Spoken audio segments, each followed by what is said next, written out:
I'll protect you from the hooded claw. Keep the vampires from your door. When the chips are down, I'll be around with my undying, death-defying love for you. God, a little bit carried away there. Hello everyone and welcome back to the Blackford Book Club and a singing and dancing introduction to another Ben Wheatley film, Sightseers. I adore this film. I adore this film beyond words. I couldn't possibly recommend it to you highly enough. I'm going to stumble and bumble my way through as usual, but just sit back and relax. Have another glass of wine, go on, treat yourself. It's raining outside, it's blooming horrible today here in England. I hope the sun is shining in your part of the world, and thank you so much for being there. I've never been a Muse before. Part funded and supported by both Film 4 and the National Lottery, Ben Wheatley's third fantastic film is bookended by two differing versions of Soft Cell's Tainted Love, and therein lies the first of many metaphors for this darker than dark triumph. Written by the film's two standout stars, Lowe and Steve Oram, additional material from longtime collaborator Amy Jump, the film depicts a love story that on the surface isn't immediately apparent, and is in fact driven by instant carnal lust, rather than a developing romance. Even 88 minutes later, and following yet another Wheatley-inspired cinematic denouement that crunches and takes the breath away in equal measure, their love affair fails to resonate fully, but that's to the film's eternal credit, as from beginning to end their love, their escape, their journey, and indeed their English caravanning holiday is tainted and fractious, but in an incredibly endearing way. Amid the genteel rolling hills of the English countryside and World Heritage Museums that we share with Tina, Lowe and Chris, Steve Oram, we encounter chaos at every turn, as their unusual love affair takes many oblique turns for the surreal and bizarre, often juxtaposing a natural high and pleasing moment with a disturbingly dark counterpoint. As with his two previous films, Ben Wheatley has again blended light with dark brilliantly, and from the very outset and very first scene, it is quickly established that nothing, and absolutely nothing at that, is what it seems. Tina and Chris are two very disparate characters, yet can also be seen as a mirror to each other despite their differences. Tina, cosseted from life by an overbearing mother, Carol, brilliant cameo from Eileen Davies, and leading a sheltered, withdrawn life is Chris's Muse, the inspiration and driving force for his writing. Chris is on a sabbatical from the corporate world and trying to find his voice amid the clutter of writer's block, and desperate for adventure and to show Tina the small world of museums and places of natural beauty that surround her. Their week-long caravanning holiday is meticulously planned to the nth degree to include Crick Tram Museum, Blue John Cavern, Mother Shipton's Cave and the Pencil Museum, before the ultimate end to their odyssey, the Ribblehead Viaduct. Both Tina and Chris are incredibly awkward, outsiders in a world they both prefer to be living inside a bubble of their own making and away from the noise and clutter of the outside world.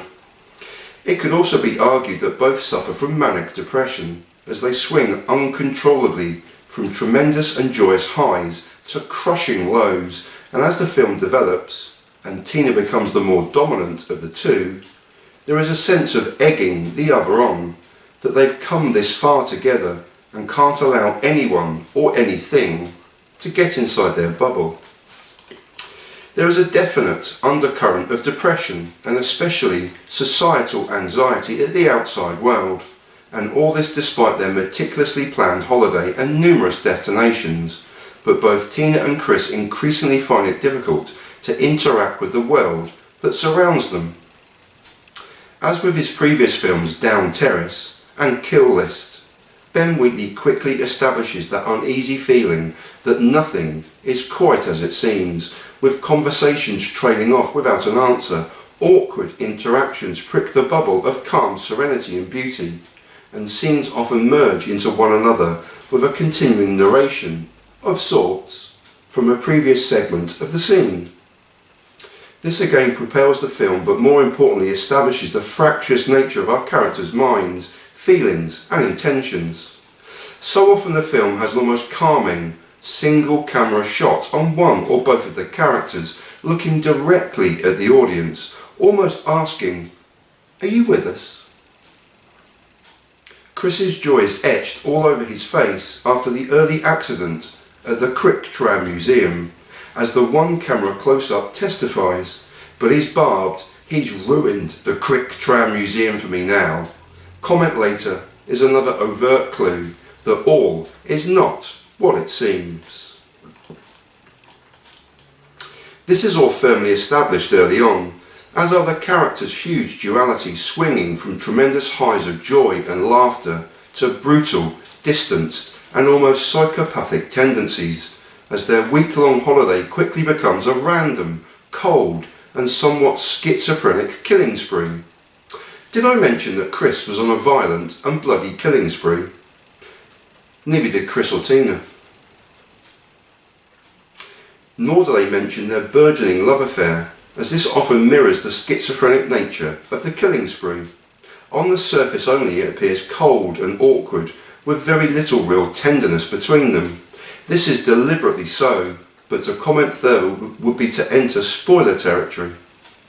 There is very little outward expression of love, the holding of hands or kisses and cuddles, but theirs is a love of passion, of a moment in time, of extreme excess and carnal lust, so aptly shown by a rocking caravan and Tina's screams from within.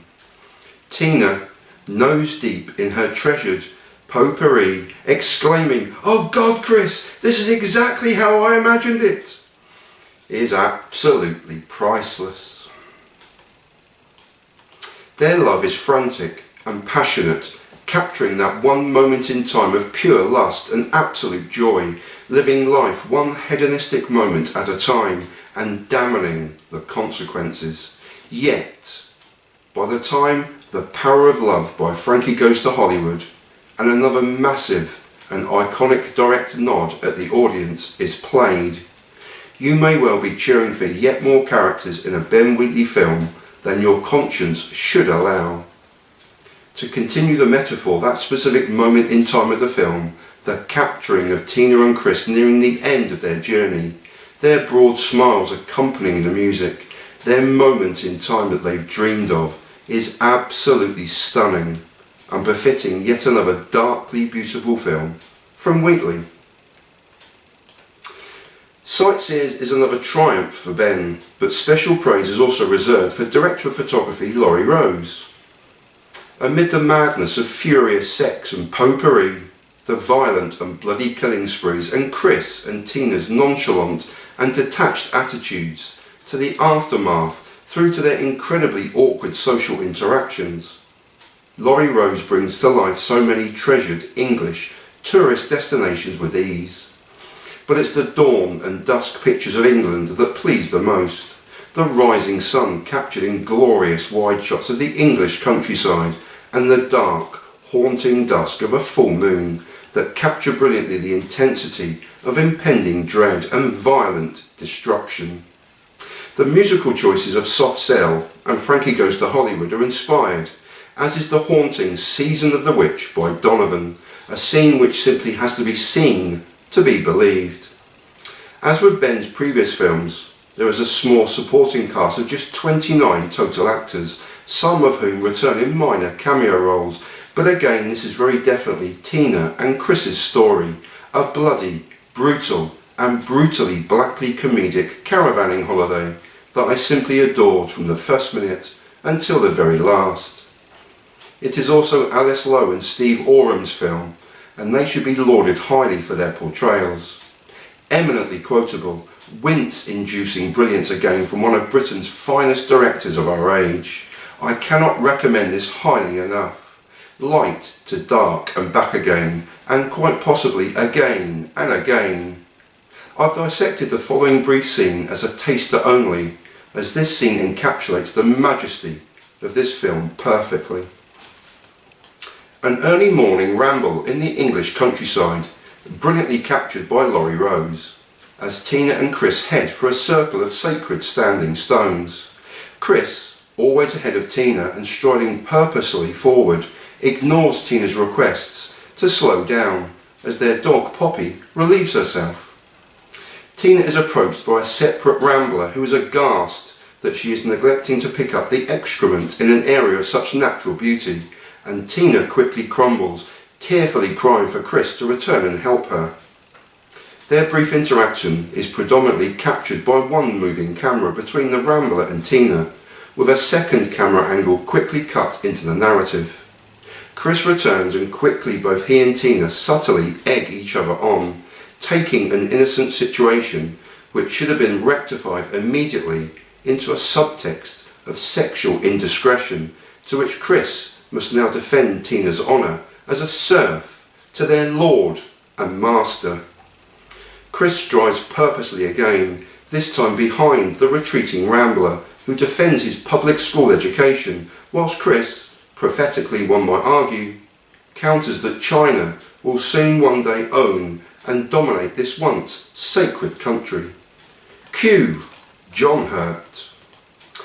And did those feet in ancient time walk upon England's mountain green, and was the holy Lamb of God on England's pleasant pastures seen, and did the countenance divine shine forth upon our clouded hills, and was Jerusalem builded here among these dark sartan?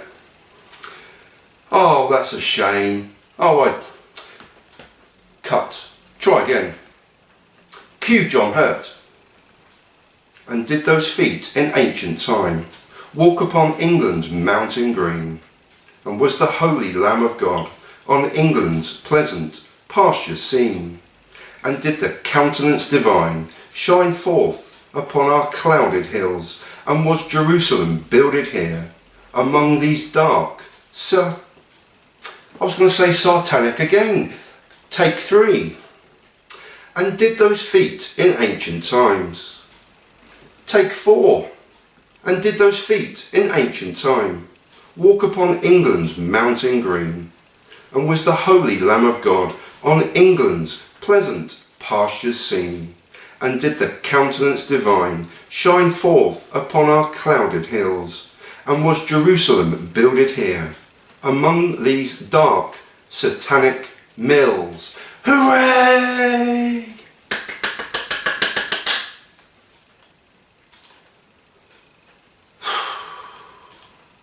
Slumped against a sacred standing stone, Tina watches nonchalantly, without expression, as Chris violently beats the innocent rambler to death.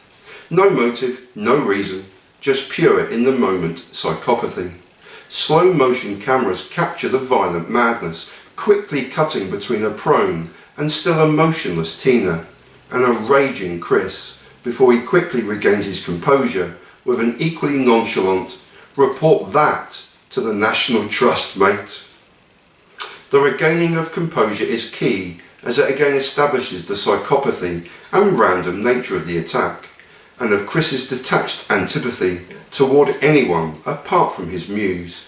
Tina deadpans, "I've never thought about killing innocent people like that before." To which Chris, coldly and completely detached from reality, counters, "He's not a person, Tina. He's a Daily Mail reader. Perspective. Grab it with both hands, it's free." This detachment continues, as without a thought for the minus act that has just transpired, Tina urges Chris to use this as an inspiration for his writing. "I'm musing," Tina exhorts excitedly, before the scene ends with Tina and Chris embracing the sacred stones that surround them. You will never know how much that tiny section irks me. Oh, it was going so well to them, wasn't it? Oh, I could re-record it. I could. I might. Who knows? Oh, until that little section That was probably one of my best ones yet. 4,927 videos in, that was my best one yet.